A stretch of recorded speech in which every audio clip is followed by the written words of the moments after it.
स्वागत है आपका हमारे इस बेहतरीन से वीडियो में, जहां पे आज हम बात करने वाले हैं मारुति सुजुकी ब्रेजा के LXi CNG के बारे में, जो कि इसका बेस मॉडल।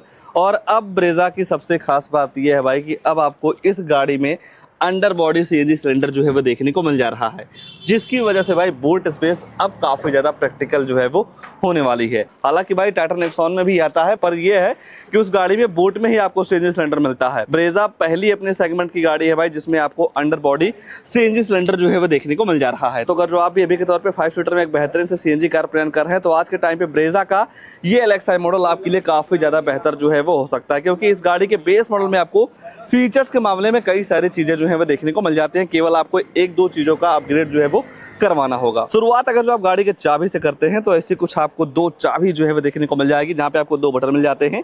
लॉक अनलॉक करने के साथ साथ पीछे आपको सुजुकी का लोगो जो है वो देखने को मिल जाएगा। और पूरी तरीके से भाई गाड़ी का फ्रंट फेसिया जो है वो चेंज हो चुका है। लोअर ग्रिल भी पूरी तरीके से आपको सिल्वर और मैट ब्लैक फिनिश के साथ जो है वो देखने को मिल जाती है। 190 mm का काफी अच्छा खासा ग्राउंड क्लियरेंस मिल जाएगा और यहाँ पे आपको मिल जाता है सुजुकी का लोगो। बात अगर जो आप हेडलाइट वगैरह की करते हैं तो बेस मॉडल से आपको प्रोजेक्टर बेस हैलोजन हेडलाइट मिल जाती है, टर्न इंडिकेटर्स, और यहाँ पे आपको मिल जाता है पार्किंग लाइट। फॉग लैंप वगैरह आप इस गाड़ी के बेस मॉडल में नहीं मिलता है, आप आफ्टर मार्केट या कंपनी से फॉग लैंप वगैरह जो है वो ले सकते हैं। और पूरी तरीके से बम्पर का डिजाइन भी जो है वो चेंज हो चुका है।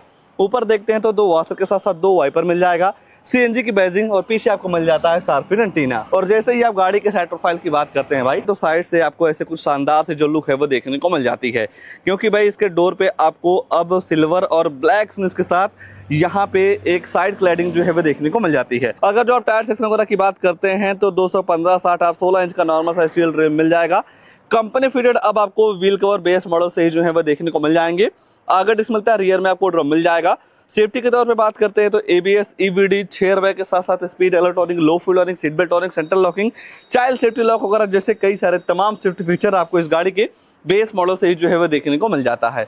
और बात भाई CNG की हो ही रही है, तो CNG वगैरह कहाँ से डलवाना है एक झलक मैं आपको दिखा देता हूँ। तो यहाँ से आप इसका जो फ्यूल लेड है वो आप ओपन कर सकते हैं और यहाँ से आप CNG और पेट्रोल दोनों जो है वो फिल करवा सकते हैं। 55 लीटर की वाटर कैपेसिटी वाला CNG सिलेंडर जो है वो देखने को मिल जाएगा। और इस फ्यूल फिलर कैप में आपको एक सेफ्टी फीचर भी जो है वो देखने को मिल जाता है। जब तक आप इस फ्यूल फिलर कैप को बंद नहीं करते हैं तब तक आपकी जो गाड़ी है वो स्टार्ट नहीं होती है। इन केस जब आप कभी पेट्रोल डलवाते हैं या CNG फिल करवाते हैं तो इस चीज का जरूर ध्यान रख लीजिएगा। बाकी एक्स्ट्रा सेफ्टी को देखते हुए 4 यूएस अल्ट्रासोनिक पार्किंग सेंसर मिल जाएगा। ब्रेजा वगैरह की ब्रांडिंग जो है वो देखने को मिल जाती है। टेल लाइट यूनिट भी गाड़ी के बॉडी के हिसाब से काफी जबरदस्त लगता है। डिजाइन के मामले में वैसा कुछ इस गाड़ी के रियर में जो है वो चेंज नहीं किया गया है। बात अगर जो आप बूट स्पेस वगैरह को लेकर चर्चा करते हैं तो बटन दबाने के बाद इसकी जो डिग्गी है ऑटोमेटिक ओपन हो जाती है, जहाँ पे आपको 5 सीटर के हिसाब से काफी तगड़ी सी बूट स्पेस जो है वो देखने को मिल जाएगी। और यहाँ पे आपको छोटा मोटा सामान वगैरह रखने की जो जगह है वो भी देखने को मिल जा रहा है। और सबसे अच्छी बात यह है भाई कि जिस तरीके से मतलब अंडर बॉडी CNG सिलेंडर मिल रही है ना, उस हिसाब से बूट स्पेस काफी ज्यादा प्रैक्टिकल जो है वो हो चुका है। बस एक चीज की शिकायत है, यहाँ पे आपको किसी भी तरीके से स्पेयर व्हील वगैरह जो है वो नहीं मिलेगा। स्पेयर व्हील की जगह आपको यहाँ पे पंचर रिपेयर किट जो है वो दे दिया जा रहा है। बट भाई मैं कंपनियों से यही कहना चाहूंगा, स्पेयर व्हील एक जेन्युइन पार्ट है। अब ये सारी चीजें कब काम करना बंद कर दें और कब आपके साथ धोखा हो जाए इसका कोई पता नहीं होता है। मैं तो यही कहना चाहूंगा, एक दो फीचर आप कम डाल दीजिए, पर जो जेन्युइन सारी चीजें हैं ना उसे आप दीजिए, इसे आप हटा दीजिए। स्पेयर व्हील गाड़ियों के साथ मैंडेटरी होना चाहिए। आज के टाइम पे तो कंपनियां काफी ज्यादा कॉस्ट कटिंग जो है वो करने लगी हैं। बाकी ऐसा कुछ आपको यहाँ का सिस्टम जो है वो देखने को मिल जाएगा। आइए अब गाड़ी के अंदर ले चलते हैं, अंदर क्या कुछ ऑफर किया गया है उसके बारे में जो है वो चर्चा कर लेते हैं। जैसे ही आप गाड़ी का पिछला वाला दरवाजा खोलते हैं तो यहाँ पे आपको कार्बन फाइबर का जो फिनिश है वो देखने को मिल जाएगा। बोतल वगैरह रखने की जो सुविधा है वो देखने को मिल जाती है। एक दो फीचर की कमी मुझे इस गाड़ी के बेस मॉडल में अभी भी लगती है भाई। जिस तरीके से आज के टाइम पे इस गाड़ी का काफी अच्छा डिमांड मार्केट में बढ़ता जा रहा है और लोग काफी ज्यादा पसंद कर रहे हैं, तो एक दो फीचरों की वजह से भाई गाड़ी को क्यों ही बेकार करना। तो भाई मारुति ये चीज समझती नहीं है। यहाँ देखेंगे गाड़ी का बेस मॉडल है, बेंच वाली सीट मिल जाती है, मतलब कोई भी आपको 60-40 का स्प्लिट का नहीं ऑप्शन मिलता है। चलिए भाई इसे एक बार आप ना दीजिए, चलने वाला है। बाकी भाई कम से कम एडजस्टेबल हेडरेस्ट ना मिले तो इंटीग्रेटेड तो मिलना चाहिए।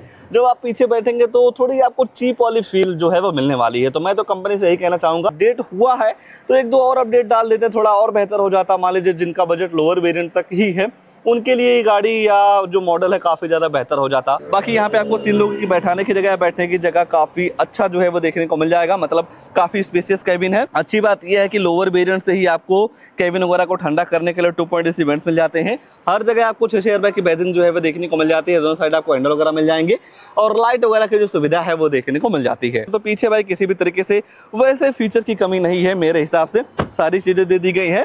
बात अगर जो आप गाड़ी के फ्रंट फेसिंग की करते हैं तो यहाँ पे आपको सेंट्रल लॉकिंग चारों पावर विंडो मिल जाएंगे, बोतल वगैरह रखने की जो सुविधा है वो देखने को मिल जाती है। बाकी यहाँ पे आपको हेडलाइट्स के लेबल मिल जाते हैं, ट्रैक्शन कंट्रोल, सीएनजी से पेट्रोल में या पेट्रोल से सीएनजी में स्विच करना है तो आप इस बटन से जो है वो कर सकते हैं। और आइडल स्टार्ट स्टॉप वाला जो फीचर है ना वो भी आपको यहाँ पे देखने को मिल जाता है। आपको यहाँ पे पूरी तरीके से एनालॉग एमआरडी मिल जाती है स्पीडोमीटर टेकोमीटर के साथ। बीच में आपको छोटा सा डिस्प्ले मिल जाएगा। इस छोटे से डिस्प्ले में आप गाड़ी के फ्यूल इकोनॉमी, एवरेज वगैरह का जो इन्फॉर्मेशन है वो आप काफी आसानी तरीके से ले पाएंगे। बाकी किसी भी तरीके से कंट्रोल वगैरह आपको इस गाड़ी के बेस मॉडल में नहीं मिलता है।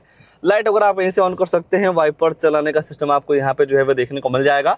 ऊपर देखते हैं भाई तो टिकट होल्डर हो गया, डे नाइट IRBM, और यहाँ पे आपको नॉर्मल तरीके से सनसेट जो है वो दे दिया जा रहा है। सेंटर में देखते हैं तो गाड़ी का बेस मॉडल है और जनरली भाई ऐसा होता है कि गाड़ियों के बेस मॉडल में म्यूजिक सिस्टम वगैरह जो है वो नहीं मिलता है। और कहीं ना कहीं ये भी फायदा हो जाता है भाई बेस मॉडल लेने का कि आप अपने हिसाब से मनचाहा मॉडिफिकेशन जो है वो करवा सकते हैं। और आज के टाइम पे आफ्टर मार्केट ऐसे ऐसे म्यूजिक सिस्टम आ गए हैं जो कंपनी से भी कई सारे फीचर्स काफी एक्स्ट्रा जो है वो दे देते हैं। बात अगर जो आप लोअर वेरिएंट की करते हैं तो मेरे हिसाब से भाई बेस मॉडल आपके लिए काफी ज्यादा बेहतर हो सकता है, क्योंकि आप अपने हिसाब से मनचाहा मॉडिफिकेशन जो है वो करवा सकते हैं। बाकी 4.8 इवेंट्स मिल जाते हैं जिनका थ्रो वगैरह काफी तगड़ा सा जो है वो देखने को मिल जाएगा। मैनुअल एसी मिल जाती है, जिस हिसाब से आप टेम्परेचर सेट करते हैं उस हिसाब से आपकी जो गाड़ी है ठंडी या गर्म हवा देती है। बाकी नीचे देखते हैं तो 12 वोल्ट की चार्जिंग सॉकेट, स्टोरेज के साथ साथ अब आपको यहाँ पे मिल जा रहा है 5 स्पीड मैनुअल ट्रांसमिशन गियरबॉक्स। और ये चीज भाई मारुति ने काफी अच्छा किया है। यहाँ पे आपको 2 कप होल्डर मिल जाएगा, नॉर्मल हैंड ब्रेक, किसी भी तरीके से आर्मरेस्ट वगैरह नहीं दिया गया है। ग्लोव बॉक्स वगैरह भी गाड़ी के हिसाब से काफी तगड़ा सा जो है वो देखने को मिल जाता है। ओवरऑल देखा जाए बेस मॉडल में लोग क्या एक्सपेक्ट करते हैं कि हाँ चलो भाई मतलब सेंट्रल लॉकिंग चारों पावर विंडो वगैरह मिल जाए और 2-4 चीजें मिल जाए, तो वो सारी चीजें जो है वो दे दी गई है। 1-2 चीजों का कॉम्प्रोमाइज आपको इस गाड़ी के बेस मॉडल में करना पड़ेगा, जैसे कि रियर में आने वाला हेडरेस्ट कम से कम एडजस्टेबल हेडरेस्ट ना मिले भाई तो इंटीग्रेटेड कंपनी को जरूर जो है वो डालना चाहिए। मैं तो ये गुहार लगाऊंगा। बाकी और भी किसी तरीके से कोई भी फीचर की मुझे कमी जो है वो नहीं लगती है। और तो कुछ नहीं छूट रहा है, बस 2 चीज छूट रही है, गाड़ी की प्राइसिंग, उसके बाद इस गाड़ी में आने वाला इंजन प्रोफाइल। तो चलिए पहले इसके इंजन वगैरह के बारे में जो है हम चर्चा कर लेते हैं, फिर जानेंगे इस गाड़ी के प्राइस वगैरह के बारे में कि ये गाड़ी कीमत के हिसाब से आपके लिए कितनी ज्यादा बेहतर है। इंजन वगैरह की बात करते हैं तो इस गाड़ी में आपको टोटल 2 इंजन जो है वो देखने को मिल जाएगा। बट भाई जहां बात CNG की आ जाएगी तो केवल 1.5 लीटर NA इंजन के साथ आपको CNG जो है वो देखने को मिल जाएगा। टर्बो इंजन के साथ आपको किसी भी तरीके से CNG वगैरह का जो ऑप्शन है वो नहीं मिलता है। और अगर जो आप CNG के साथ पावर वगैरह की बात करते हैं तो 86 bhp की पावर के साथ साथ 121 न्यूटन मीटर का टॉर्क जो है वो देखने को मिल जाएगा। तो गाड़ी के बॉडी के हिसाब से नो डाउट यहाँ पे आपको पावर फिगर वगैरह की किसी भी तरीके से कोई भी दिक्कत जो है वो नहीं होने वाली है। बात अगर जो आप माइलेज वगैरह की करते हैं तो 1 किलो CNG में लगभग आपको 26 से 27 kmpl की माइलेज आराम से इस गाड़ी के साथ जो है वो देखने को मिल जाएगी। टर्बो इंजन लेते हैं तो लगभग आपको 20 से 22 kmpl का माइलेज देखने को मिल जाएगा। और जब आप इस 1.5 लीटर को केवल पेट्रोल इंजन के साथ लेते हैं तो लगभग आपको 20 kmpl की माइलेज आपको वहां पे जो है वो देखने को मिल जाती है। देखा जाए भाई जिस हिसाब से गाड़ी का बेस मॉडल है उस हिसाब से यहाँ पे आपको फीचर्स की किसी भी तरीके से कोई भी दिक्कत जो है वो नहीं होने वाली है।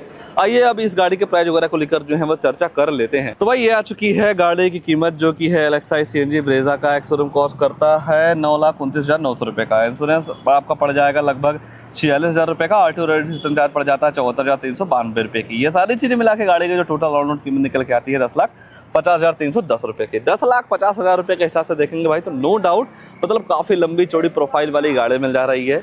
CNG के साथ आपको माइलेज वगैरह भी मिल जा रहा है। बेस मॉडल के हिसाब से फीचर्स वगैरह भी काफी तगड़े तगड़े जो है देखने को मिल जा रहे हैं। तो 1-2 चीज़ों का अगर जो आप मॉडिफिकेशन करवा देते हैं या म्यूजिक सिस्टम वगैरह लगवा देते हैं तो आपकी ये जो गाड़ी आपके लिए काफ़ी ज़्यादा बेहतर जो है वो हो सकती है। और इस गाड़ी के साथ कम से कम 2.5 लाख रुपए का आप डाउन पेमेंट कर सकते हैं। 8,310 रुपए का आपका लोन हो जाएगा। 7 साल की EMI निकल के आने वाली है 13,286 रुपए की। 5 साल की EMI करवाते हैं तो लगभग 17,000 रुपए की EMI पड़ जाने वाली है। और 4 साल की EMI करवाते हैं भाई तो 20,298 रुपए की मंथली EMI पड़ जाने वाली है ब्रेजा के LXI CNG के साथ में। बाकी इस गाड़ी को लेकर, इस मॉडल को लेकर या कीमत के हिसाब से गाड़ी आपके लिए कितनी बेहतर है उसको लेकर आपके मन में क्या ख्याल है, कमेंट में प्लीज जरूर दीजिए।